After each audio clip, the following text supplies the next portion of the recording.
খবর শুনছেন আশা news channel থেকে। আজ জানাবো পশ্চিমবঙ্গ দেশ ও বিশ্বের বাছাই করা 50টি গুরুত্বপূর্ণ তাজা খবর। চ্যানেলটি নতুন হয়ে থাকলে চ্যানেলটিকে অবশ্যই সাবস্ক্রাইব করবেন। খবরের শুরুতেই সংবাদ শিরোনাম। ডিবিটি লিংক না থাকলে আর ঢুকবে না অন্নপূর্ণা ভান্ডার যুবশক্তির টাকা। নতুন নিয়মে রাজ্য জুড়ে ব্যাপক চাঞ্চল্য। মুসলিমদের কাছে আবেদন, গোমাংস খাবে না। নাখোদা মসজিদের ইমামের বিস্ফোরক বার্তায় তোলপাড় রাজনীতি। শুভেন্দুকে হারাতে 100 কোটির গোপন বাজেট রেখেছিল তৃণমূল, বিস্ফোরক দাবি ঘিরে শোরগোল। কল্যাণ কুণাল থেকে দুই প্রাক্তন ডিজি একসাথে নিরাপত্তায় বড় কাটছাট, সরছে পুলিশি প্রহরা। মমতা চাইতেন না মেট্রো চলুক, চিংড়িহাটায় কাজ শুরু হতে বিস্ফোরক দাবি দিলীপ ঘোষের। মুখ্যমন্ত্রী ছেড়ে দেওয়া নন্দীগ্রামে শুভেন্দুর ম্যারাথন বৈঠক, নতুন রাজনৈতিক সমীকরণের ইঙ্গিত। বঙ্গে বুলডোজার অভিযানে বড় মোড়, মমতার হাত ধরে রাজ্যসভায় যাওয়া নেতাকে ঘিরে বিস্ফোরক বিতর্ক। পশু জবাই নির্দেশিকা নিয়ে উত্তাল বাংলা রাজনীতি, শুভেন্দুর হস্তক্ষেপ চেয়ে সরব অধীর চৌধুরী। আচমকা নবান্নের ছাদে মুখ্যমন্ত্রী শুভেন্দু, হঠাৎ সফরে জল্পনা তুঙ্গে রাজ্য রাজনীতিতে। চলতি দশক বিশ্বের জন্য দুর্যোগে নেদারল্যান্ডসের মাটি থেকে বড় সতর্কবার্তা প্রধানমন্ত্রী মোদীর। পালা বদলের পর রাজ্যের 7 জাতীয় সড়ক কেন্দ্রকে হস্তান্তর, মমতা রাজি ছিলেন না বলে দাবি। গোমাংস খাবে না, নাখোদা মসজিদের ইমামের পরামর্শ, নতুন করে তীব্র বিতর্ক। ভোট পরবর্তী হিংসায় নাম জড়িয়েছিল, এবার তোলাবাজির অভিযোগে গ্রেপ্তার তৃণমূল নেতা। ফলতায় বিজেপির উত্থানে বদলাচ্ছে রাজনৈতিক পরিস্থিতি, জাহাঙ্গীরের মন্তব্যে নতুন জল্পনা। বিজেপির শক্ত ঘাঁটিতে ধাক্কা দিতে উপনির্বাচনের ময়দানে নামছেন ভোট কৌশলী প্রশান্ত কিশোর। অভিনেতা তৃণমূল সংসদ দর্শক আসনে বিজেপির রাজ্য সভাপতি, আসক্তি দেখে আবারও মুগ্ধ শ্রমিক। দুর্ঘটনায় ছেলেকে হারিয়ে 3 লক্ষ টাকা পেয়েছিলেন গরিব মা বাবা, অভিযোগ 1.5 লক্ষ হাতিয়েছে তৃণমূল নেতারাই। মোষের মাংস রপ্তানি করে $4 বিলিয়ন আয়, বিজেপিকে 30 কোটির ইলেকটোরাল বন্ড ঘিরে বিতর্ক। তৃণমূলের দলীয় কার্যালয়ের আলমারিতে হাজার হাজার জব কার্ড ও ভোটার কার্ড, গর্বে তাই তীব্র চাঞ্চল্য। ফাইল খুলতে বেরিয়ে এলো তৃণমূলের মেগা কেলেঙ্কারি, উত্তরবঙ্গ কাঁপিয়ে বিস্ফোরক নিশীথ প্রামাণিক। হরমুজ পেরিয়ে দেশে এলো 20,000 টন এলপিজি বোঝাই জাহাজ, বড় কৌশলে বাজিমাত ভারতের। মুখ্যমন্ত্রী হয় প্রথমবার উত্তরবঙ্গ সফরে শুভেন্দু অধিকারী, উত্তরকন্যায় বড় প্রশাসনিক বৈঠক। বাংলাকে ফিরছে পাশ ফেল প্রথা, শিক্ষা ব্যবস্থায় বড় বদলের ইঙ্গিত ঘিরে জল্পনা তুঙ্গে। অন্তত 10-12 হাজার টাকা বাড়তে পারে বেতন, নতুন পে কমিশনে খুশির হাওয়া সরকারি কর্মীদের মধ্যে। আগেই নোটিশ, এবার পুরোপুরি উচ্ছেদ, শিয়ালদা স্টেশনে আর দেখা যাবে না এদের। এক কিস্তিতে মিটবে বকেয়া, সোমবারে সরকারি কর্মীদের জন্য বড় ঘোষণা দিতে পারে শুভেন্দু। নানুরে বিজেপি কর্মীদের টাকা ফেরালো তৃণমূল, অনুগামীদের কাণ্ডে নতুন রাজনৈতিক বিতর্ক। মাঠে পড়ে শতাধিক ভোটার কার্ড, তৃণমূল কার্যালয় থেকে আধার কার্ড উদ্ধারে ভোট লুটের অভিযোগ। সাদামাটা ইমেজের আড়ালে বিপুল দুর্নীতি, ক্ষমতা বদলের পর বিস্ফোরক ক্ষোভ বাংলা জুড়ে। গঙ্গা ফরক্কা চুক্তি ভিত্তি, ভারতের সঙ্গে সুসম্পর্ক নিয়ে স্পষ্ট বার্তা মির্জা ফখরুলের। মহাকাশে চরম আতঙ্ক, পৃথিবীর দিকে তীব্র গতিতে ধেয়ে আসছে 2026 GH2, বিশাল আকার জানলে চমকে উঠবেন। আর কতদিন মুখ বুজে সইব? ভোটের ফল প্রকাশের পরই রণক্ষেত্র হাওড়া, গুড়িয়ে দেওয়া হলো তৃণমূল প্রধানের বাড়ি। সরকারি কর্মীদের জন্য বড় সুখবরের ইঙ্গিত, আগামীকালে ডিএ ও 7ম পে কমিশন নিয়ে ঐতিহাসিক ঘোষণা হতে পারে নবান্নে। নন্দীগ্রামে শুভেন্দুকে হারাতে 100 কোটির বিশাল বাজেট ধরেছিল তৃণমূল, বিস্ফোরক দাবি কবিরের দলের নেতা। রাস্তা বন্ধ করে সাধারণ মানুষকে হেনস্থা করা যাবে না, আসানসোল কাণ্ডে করা হুঁশিয়ারি অগ্নিমিত্রা পালের। এরপর দেখে নেব বিস্তারিত খবর।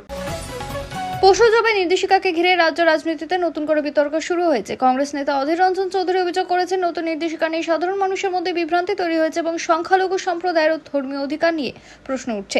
সে কারণে তিনি মুখ্যমন্ত্রী শুভেন্দুকে চিঠি দিয়েছেন বলে খবর প্রকাশ্যে এসেছে। অন্যদিকে তৃণমূলের একাংশ সংখ্যালঘু বিধায়কের বিতর্ক বাড়তি রাজনৈতিক রং না দেওয়ার বার্তা দিয়েছেন। তাদের বক্তব্য, পশু জবাই সংক্রান্ত বিষয়টি প্রশাসনিক নিয়মের আওতায় দেখা হচ্ছে, ধর্মীয় উত্তেজনা তৈরির চেষ্টা করা ঠিক নয়। খবরে দাবি করা হয়েছে, পশু জবাইয়ের ক্ষেত্রে স্বাস্থ্যবিধির নির্দিষ্ট স্থান ও সরকারি অনুমতির মতো বিষয়গুলি কঠোরভাবে মানার নির্দেশ দেওয়া হয়েছে। কিন্তু বিরোধীদের অভিযোগ, এই নিয়ম কার্যকর করতে গিয়ে কিছু এলাকার বিভ্রান্তি আতঙ্ক ছড়িয়েছে। রাজনৈতিক মহলে এখন জল্পনায় এই ইস্যু আগামী দিনে রাজ্যের সংখ্যালঘু ভোট রাজনীতিতে বড় প্রভাব ফেলতে পারে। বিজেপি ও কংগ্রেস দুই পক্ষই বিষয়টি নিয়ে সরব হয়েছে, তৃণমূল চেষ্টা করছে পরিস্থিতি নিয়ন্ত্রণে রাখতে। প্রকাশিত প্রতিবেদনে দাবি করা হয়েছে, রাজ্যের পুলিশ প্রশাসনে বড়সড় রদবদল ও কড়া পদক্ষেপ ঘিরে নতুন রাজনৈতিক বিতর্ক তৈরি হয়েছে। খবরে বলা হয়েছে, মুখ্যমন্ত্রী মমতা বন্দ্যোপাধ্যায় ঘনিষ্ঠ বলে পরিচিত এক অভিজ্ঞ পুলিশ আধিকারিকের বিরুদ্ধে প্রশাসনিক স্তরে বড় অ্যাকশন নেওয়া হয়েছে বলে জোর জল্পনা। প্রতিবেদন অনুযায়ী ঘটনাকে কেন্দ্র করে শাসক ও বিরোধী রাজনীতিতে চাপানোতর তীব্র হয়েছে। বিরোধী শিবিরের দাবি, দীর্ঘদিন ধরে প্রশাসনের একাংশ রাজনৈতিক প্রভাবের অধীনে কাজ করছিল এবং এখন সে কাঠামোতে বড় পরিবর্তনের ইঙ্গিত মিলেছে। অন্যদিকে তৃণমূলের তরফে দাবি করা হয়েছে, পুরো বিষয়টি প্রশাসনিক সিদ্ধান্ত, এর সঙ্গে রাজনৈতিক প্রতিহিংসার কোনো সম্পর্ক নেই। খবরে আর উল্লেখ করা হয়েছে, শুভেন্দু নাম ঘিরে রাজনৈতিকভাবে বিষয়টি ব্যাপক চর্চায়। যদিও বাস্তবে শুভেন্দু অধিকারী বর্তমানে বিরোধী দলনেতা, মুখ্যমন্ত্রী নন।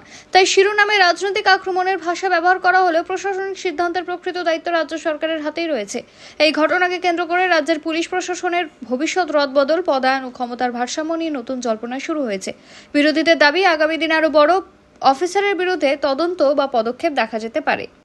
প্রতিবেদন অনুযায়ী বিরোধী দলনেতা শুভেন্দু অধিকারী আবারও তৃণমূলের সর্বভারতীয় সাধারণ সম্পাদক অভিষেক ব্যানার্জিকে নিশানা করে তীব্র আক্রমণ শানিয়েছেন। অভিষেকের রাজনৈতিক ঘাঁটি হিসেবে পরিচিত এলাকায় সভা করতে গিয়ে শুভেন্দু দাবি করেন, ভাইপোর 24টি সম্পত্তির তথ্য তার হাতে রয়েছে। খবরে বলা হয়েছে, বক্তব্যের সময় শুভেন্দু ইঙ্গিতপূর্ণ ভাষায় বলেন, দুর্নীতি ও সম্পত্তি সংক্রান্ত নানা তথ্য প্রকাশ্যে আনা হবে এবং ব্যবস্থা নেওয়া হবে। তার এই মন্তব্য ঘিরে রাজনৈতিক মহলে তীব্র চাঞ্চল্য ছড়িয়েছে। বিজেপির দাবি, শাসক দলের একাংশের বিরুদ্ধে আর্থিক অনিয়ম ও সম্পত্তি বৃদ্ধি নিয়ে বহু প্রশ্ন রয়েছে, যা নিয়ে তারা আন্দোলন আরও জোরদার করবে। অন্যদিকে তৃণমূল কংগ্রেসের মন্তব্যকে রাজনৈতিক নাটক বলে কটাক্ষ করছে। শাসক দলের নেতাদের বক্তব্য, প্রমাণ থাকলে আদালত বা তদন্তকারী সংস্থার সামনে তা পেশ করা উচিত। জনসভায় শুধুমাত্র উত্তেজনা তৈরি করে বিরোধীদের উদ্দেশ্য। রাজনৈতিক বিশ্লেষকদের মতে, লোকসভা ভোট পরবর্তী পরিস্থিতিতে বিজেপি ও তৃণমূলের সংঘাত আরও তীব্র হচ্ছে। বিশেষ করে অভিষেক বন্দ্যোপাধ্যায়কে কেন্দ্র করে দুর্নীতি, সম্পত্তি ও আর্থিক লেনদেনের ইস্যু আগামী দিনে রাজ্য রাজনীতির অন্যতম বড় বিতর্ক হয়ে উঠতে পারে। কলকাতা শহর জুড়ে ট্রাফিক নিয়ম ভাঙা রুখতে পুলিশ সম্প্রতি নজিরবিহীন কড়াকড়ি শুরু করেছে। বিভিন্ন গুরুত্বপূর্ণ মোড়, ফ্লাইওভার ও ব্যস্ত রাস্তায় ব্যাপক নাকা চেকিং, হেলমেট পরীক্ষা, বেআইনি পার্কিং এর বিরুদ্ধে অভিযান এবং চালান জারি করা হয়েছে বলে খবর। এই কড়াকড়ির জেরে সাধারণ মানুষের একাংশের মধ্যে ক্ষোভ তৈরি হয়েছে। বহু গাড়ি চালকের অভিযোগ, ছোটখাটো বলেও বড় অঙ্কের জরিমানা করা হচ্ছে এবং শহরের একাধিক জায়গায় অতিরিক্ত চেকিং এর ফলে যানজট বাড়ছে। বিশেষ করে অফিস টাইমে সাধারণ যাত্রীদের ভোগান্তি নিয়ে সামাজিক মাধ্যমেও নানান প্রতিক্রিয়া দেখা গিয়েছে। এই পরিস্থিতির মধ্যেই বিজেপি নেতা দিলীপ ঘোষ বড় বার্তা দিয়েছেন বলে প্রতিবেদনে উল্লেখ করা হয়েছে।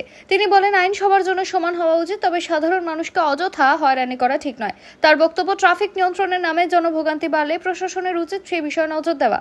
অন্যদিকে প্রশাসনের দাবি, দুর্ঘটনা কমানো, বেপরোয়া গাড়ি চালানো রোখা এবং শহরের ট্রাফিক ব্যবস্থাকে নিয়ন্ত্রণে আনতে বিশেষ অভিযান চালানো হচ্ছে। কলকাতা ট্রাফিক পুলিশের মতে, নিয়ম মানলে সাধারণ মানুষের অসুবিধা হওয়ার কথা নয়। ঘটনাকে কেন্দ্র করে রাজনৈতিক মহলে চাপানোতর শুরু হয়েছে। বিরোধীদের অভিযোগ, প্রশাসন কড়াকড়ির নামে আতঙ্ক তৈরি করছে, আর শাসক দলের দাবি, নাগরিক নিরাপত্তার জন্য কঠোর পদক্ষেপ অত্যন্ত প্রয়োজন।